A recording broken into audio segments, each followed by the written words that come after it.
ತನ್ಮುಖದಿಂದಲೊಕ್ಕುಳಿದ ಸಂದ ಸುಧೆಯನಿಪ ಪ್ರಸಾದವ ನೊಂದು ಮನಸ್ಸಿನಲುಂಡು ಪರಮಾನಂದವನು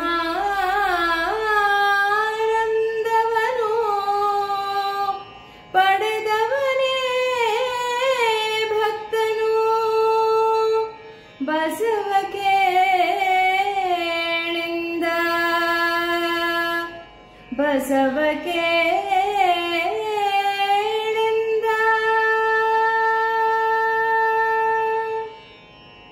ಗುರು ಬ್ರಹ್ಮ ಗುರು ವಿಷ್ಣು ಗುರುದೇವೋ ಮಹೇಶ್ವರ ಗುರು ಸಾಕ್ಷಾತ್ ಪರಬ್ರಹ್ಮ ತಸ್ಮೈ ಶ್ರೀ ಗುರುವೇ ನಮಃ.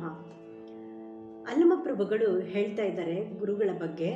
ಗುರುವೆಂಬುವವನು ಈ ಮೂರು ಜನರನ್ನು ಬ್ರಹ್ಮ ವಿಷ್ಣು ಮಹೇಶ್ವರನನ್ನು ಒಳಗೊಂಡಂತಹ ಒಬ್ಬ ಗುರುವಾಗಿರ್ತಾನೆ. ಸೊ ಅಂತಹ ಗುರುವಿನ ಬಳಿ ಯಾವ ರೀತಿ ಇದ್ದರೆ ನಿಜವಾದ ಭಕ್ತನೆನಿಸಿಕೊಳ್ಳುತ್ತಾನೆ ಅಂತ ಇಲ್ಲಿ ಹೇಳ್ತಾ ಇದ್ದಾರೆ. ಬಿಂದುವೆಂಬ ವಸ್ತುವನ್ನು ಗುರುಮುಖವೆಂಬ ಅಗ್ನಿಯಲ್ಲಿ ಬೇಯಿಸಿ ಜಂಗಮದ ಮುಖಾಂತರ ಲಿಂಗಕ್ಕೆ ನೀಡಿ ಜಂಗಮ ಮುಖದಿಂದ ಮಿಕ್ಕ ಅಮೃತವೆನ್ನಿಸಿಕೊಳ್ಳುವ ಪ್ರಸಾದವನ್ನು ಒಮ್ಮನಸ್ಸಿನಿಂದ ಉಂಡು ಪರಮಾನಂದವನ್ನು ಪಡೆದವನೇ ನಿಜವಾದ ಭಕ್ತನು ನನಗೆ ಅಂತ ಗುಹೇಶ್ವರರಿಗೆ ಯಾವ ರೀತಿ ಭಕ್ತನು ಇರಬೇಕು ಒಳಗೊಳ್ಳಬೇಕು ಅನ್ನೋದನ್ನು ಈ ರೀತಿ ಅಲ್ಲಮಪ್ರಭುಗಳು ಬಸವಣ್ಣನವರಿಗೆ ಬೋಧಿಸ್ತಾ ಇದ್ದಾರೆ. ಧರಣಿ ಜಲದಲ್ಲಿ ಕರ್ಮಿ ಪಾವಕ ಮರುತ ಮಂಡಲದಲ್ಲಿ ಭಕ್ತನು ಪೆರಿಯ ಗಗನಾತ್ಮ ಸ್ಥಳಾನ್ವಿತನಾಗೆ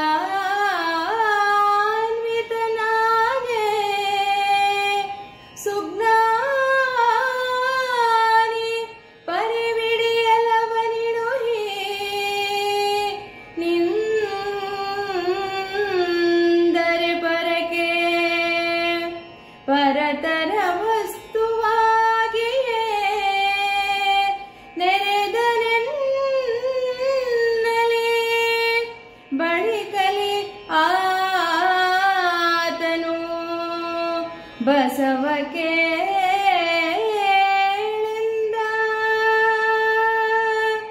ಬಸವ ಕೇಳಿಂದ.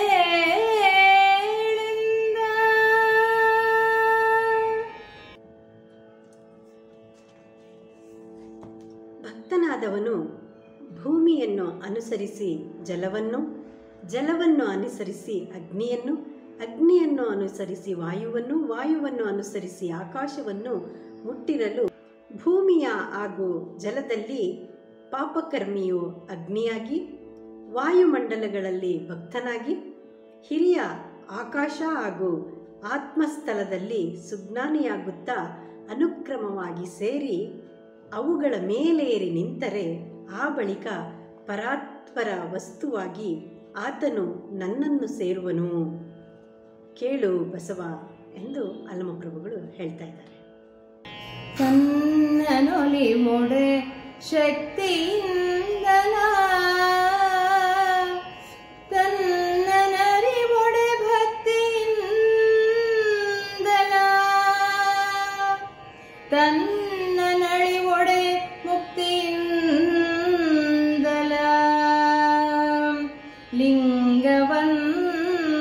ಲಿಂಗವಂತರಿಗೆ ತನ್ನ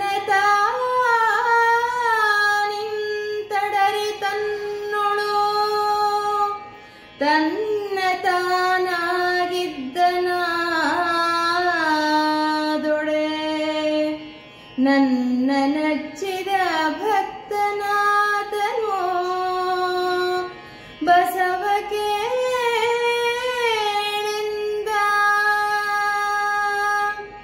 ನನ್ನ ನಚ್ಚಿದ ಭಕ್ತನಾದನು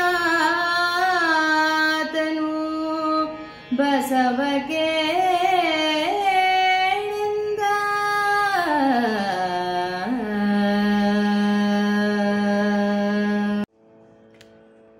ಲಿಂಗವನ್ನು ಧರಿಸಿದ ಲಿಂಗವಂತನಿಗೆ ಯಾವ ರೀತಿಯ ಭಕ್ತಿ ಇದೆ?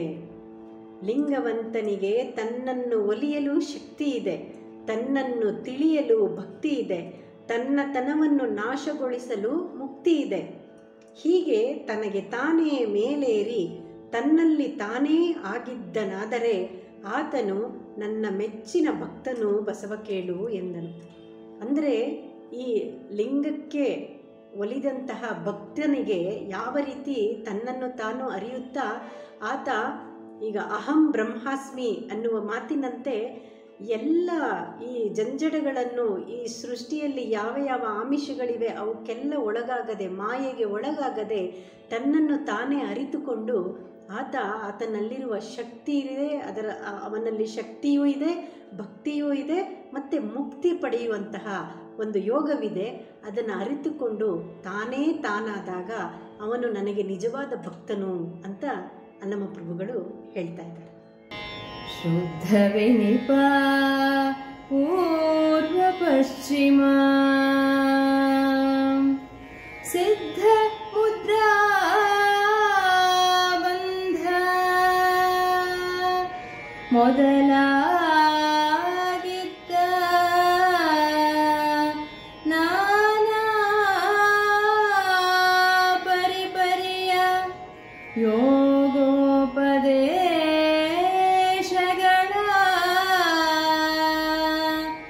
ಉದ್ಧರಿಸಲ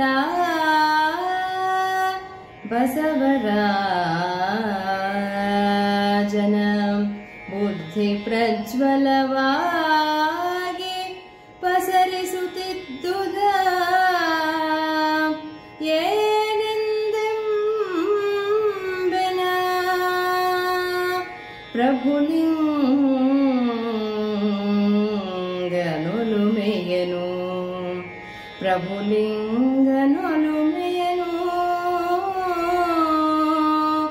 ಪ್ರಭುಲಿಂಗನೊಲುಮೆಯನು. ಈ ಎಲ್ಲ ರೀತಿಯ ಬೋಧನೆಗಳನ್ನು ಅಲ್ಲಮಪ್ರಭುಗಳು ಬಸವರಲ್ಲಿ ಹೇಳುತ್ತಿರಬೇಕಾದರೆ ಆ ಬಸವೇಶ್ವರರಲ್ಲಿ ಆದಂತಹ ಒಂದು ಅನುಭವ, ದಿವ್ಯತೆ ಏನು ಅಂತ ಈ ಪದ್ಯದಲ್ಲಿ ನಾವು ಕಾಣಬಹುದಾಗಿದೆ. ಶುದ್ಧವೆನ್ನಿಸಿಕೊಂಡಿರುವ ಪೂರ್ವ ಪಶ್ಚಿಮ, ಮುದ್ರಾ ಬಂಧ ಮೊದಲಾದ ಯೋಗಿಗಳ ನಾನಾ ಬಗೆಯ ಯೋಗೋಪದೇಶಗಳನ್ನು ಹೇಳಲು ಈಗ ಬಸವರಾಜನ ಬುದ್ಧಿ ಬೆಳಗಿ ಹರಡುತ್ತಿದ್ದಿತು. ಆ ಪ್ರಭುಲಿಂಗನ ಪ್ರೀತಿಯನ್ನು ಏನೆಂದು ಹೇಳಲಿ ಅಂತ ಇಲ್ಲಿ ಕವಿ ವರ್ಣನೆ ಮಾಡಿದ್ದಾರೆ. ಆಡುತ್ತಿಹುದನವರತದಲ್ಲಿ ಅನುಭವ ಕೂಡವನ್ನ ಕಾವನು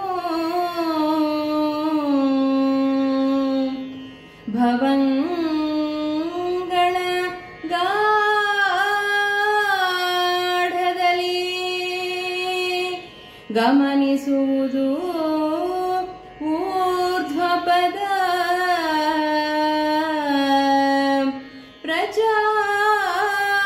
ಪ್ರಚಾರಣೆಗೆ ನೀಡಿ ನಿಲುಕುವುದಂತರಂಗದ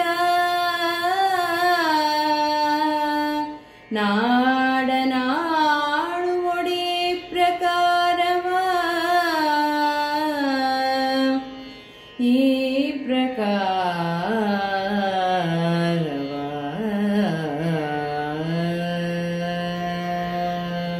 ಮರಳಿ ಯತ್ನವ ಮಾಡು ಅನ್ನುವ ಒಂದು ಮಾತಿನಿದೆ.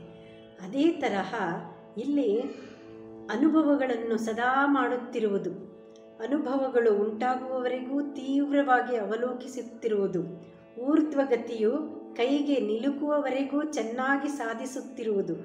ಭಕ್ತರು ಅಂತರಂಗದ ರಾಜ್ಯವನ್ನು ಆಳುವುದಾದರೆ ಈ ಪ್ರಕಾರವಾಗಿ, ಅಂದರೆ ಒಂದಕ್ಕೊಂದು ಯಾವುದು ಅನುಭವಗಳನ್ನು ಸದಾ ಮಾಡುತ್ತಿರುವುದು, ಅನುಭವಗಳನ್ನು ಉಂಟಾಗುವವರೆಗೂ ತೀವ್ರವಾಗಿ ಅವಲೋಕಿಸುತ್ತಿರುವುದು, ಮತ್ತು ಊರ್ಧ್ವಗತಿಯ ಕೈಗೆ ನಿಲುಕುವವರೆಗೆ ಚೆನ್ನಾಗಿ ಸಾಧಿಸುವುದು. ಇವುಗಳನ್ನೆಲ್ಲ ಒಂದಕ್ಕೊಂದು ಜೋಡಣೆ ಮಾಡ್ತಾ ಮಾಡಿಕೊಳ್ಬೇಕು ಕೇಳು ಬಸವ ಅಂತ ಅಲ್ಲಮಪ್ರಭುಗಳು ಹೇಳ್ತಾ ಇದ್ದಾರೆ. ಅನುಭವಣೆಯು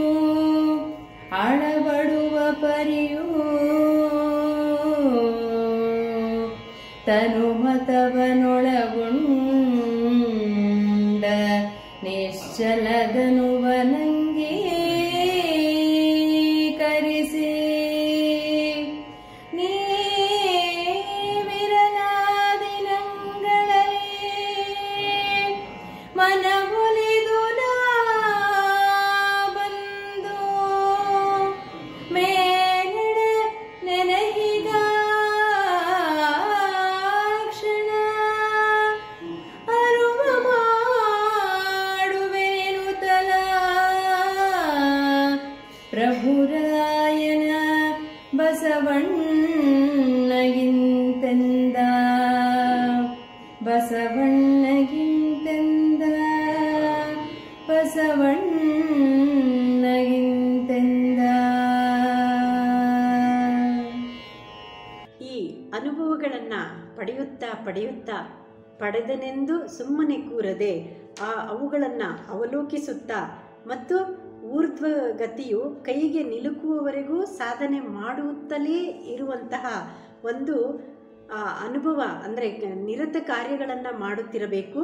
ಮತ್ತು ಅನುಭವಗಳು ಸೇರುವವರೆಗೆ ಒಪ್ಪಿಗೆಯಿಂದ ನಿಶ್ಚಲ ಸ್ಥಿತಿಯನ್ನು ಸ್ವೀಕರಿಸಿ ನೀವು ಇರುತ್ತಿರಲು ಆ ದಿನಗಳಲ್ಲಿ ಮನಸಾರೆ ಒಪ್ಪಿ ನಾನು ಬಂದು ನನ್ನ ಮೇಲಿನ ನೆನಹಿಗೆ ಆ ಕ್ಷಣವೇ ಉಪಾಯ ಮಾಡುವೆನು, ಅಂದರೆ ನಿಮಗೆ ಅರುಹುವೆನು ಅಂತ ಅಲ್ಲಮ ಪ್ರಭುಗಳು ಹೇಳ್ತಾ ಇದ್ದಾರೆ.